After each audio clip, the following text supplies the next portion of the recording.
নক্ষত্রলোকে শিশু সাহিত্যিক ও ছড়াকার ভবানী প্রসাদ মজুমদার মৃত্যুকালে তার বয়স ছিল ৭৪ বছর।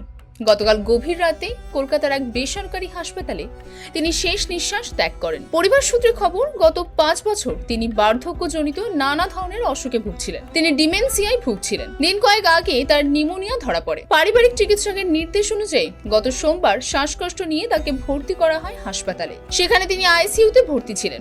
গতকাল গভীর রাতে মারা যান তিনি। পরিবারের লোক জানিয়েছে, ছোটবেলা থেকেই তিনি ছড়া এবং কবিতা লিখতেন।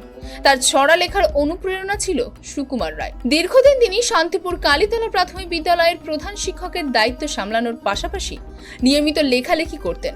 শিশুদের জন্য ছড়া লিখতে ভালোবাসতেন তিনি। সেই ছড়া বিভিন্ন অনুষ্ঠানে আবৃত্তি করতেন শিশুরা। তার লেখা ছড়া সন্দেশ, আনন্দবাজার পত্রিকা সহ বিভিন্ন দৈনিক সংবাদপত্র এবং সাহিত্য পত্রিকায় প্রকাশিত হয়েছে। তার বিখ্যাত বই ছন্দে গড়া আবৃত্তি ছড়া, মিঠে করা আবৃত্তি ছড়া, রক্তে ভাষা বাংলা ভাষা, মিঠে করা মজার ছড়া, মিঠে করা পশুর ছড়া, ছন্দে গড়া মহান যারা। সাহিত্যে তার অবদানের জন্য উপেন্দ্র কিশোর রায় পুরস্কার, সত্যজিৎ রায় পুরস্কার, শিশু সাহিত্য সংসদ পুরস্কার, পশ্চিমবঙ্গ বাংলা একাডেমি পুরস্কার, সুকান্ত পুরস্কার, অমৃত কমল পুরস্কার সহ একাধিক পুরস্কার পান। আজ সকালে তার মৃত্যু সংবাদ ছড়িয়ে পড়তেই অনুরাগীরা বাড়িতে ভিড় করেন। তারা জানিয়েছে, ভবানী প্রসাদ মজুমদারের মৃত্যু বাংলা সাহিত্য জগতে অপূরণীয় ক্ষতি হয়ে গেল।